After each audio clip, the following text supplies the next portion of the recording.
All right, this is the back attachment arm for a tractor brought to us.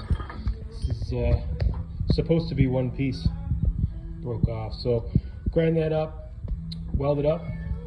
Here we go.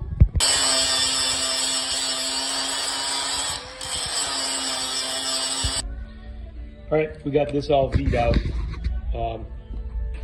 Got to V out both sides. See the bottom there, V'd out almost to a sharp point. And so we got it. And then we're going to go ahead and tack this and weld it up. Here we go.